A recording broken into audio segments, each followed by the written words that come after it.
Então, vamos fazer esse último exemplo já para a gente finalizar, então. Esse exemplo aqui, o que a gente vai fazer? A hora que a gente clicar na imagem, deixa eu ver a coisa aqui, é clique, a imagem vai mudar de posição, tá? Vai mover ela para, no caso aqui, para a direita. Muito simples também, tá, pessoal? Bem básico. Só para a gente ver o funcionamento aí. Que dá para aplicar estilo, inclusive, todo tipo, né? Da mesma forma que a gente aplicou os estilos aqui no CSS, a gente pode aplicar tudo pelo JavaScript aqui, tá? Eu não devia ter usado o diz aqui, né? Mas o diz a gente chegou a comentar alguma coisa também, no Hangout, contexto. Não, nunca falando. O Elton falou. Não falou? O Elton? O Elton tá por aí ainda? Tá ali. Tô. Cara, se eu falei, eu realmente não lembro. Mas eu ia comentar isso no exemplo anterior que você tinha passado. Eu coloquei um link aí.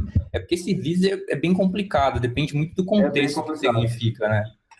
Mas nesse caso aí, significa realmente o elemento que tá sendo adicionado o listener nele. É um bom uso. Sim. Porque, na verdade, o que a gente poderia fazer ali? A gente ia ter que usar isso aqui tudo de novo ali, né, pessoal, para referenciar, ó. A gente ia ter que falar isso para ele, ó. Documento, elemento, by ID, style, CSS, float. Então, como se refere a isso, aqui dentro, o contexto, né, dessa função que está sendo passada aqui é contexto, tá, pessoal? Diz. Essa palavra reservada da linguagem JavaScript se refere a contexto.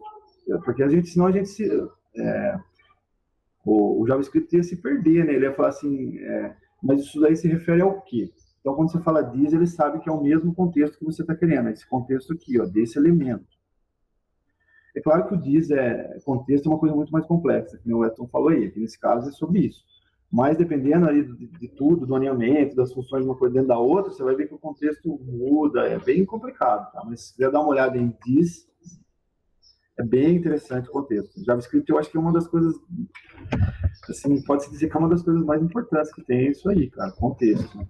Você pode fazer uma bobagem rapidamente, assim, sem entender o que é contexto, né? Isso pode ser complicado. Mas, enfim.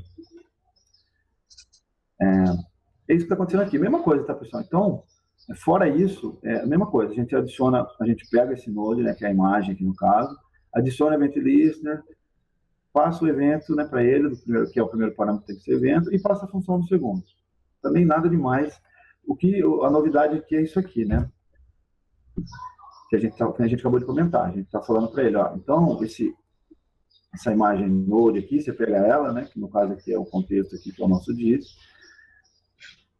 passa o método, pega o método pelo método style e passa o atributo CSS float aí, que obviamente aqui ele é um método, tá, pessoal? E o método, inclusive, com o nome que é utilizado igual no CSS, tá? Que é CSS, que é o float, né? Mas, como eu disse, o pessoal tenta deixar o nome intuitivo, né, para ficar fácil de entender o que a gente está fazendo.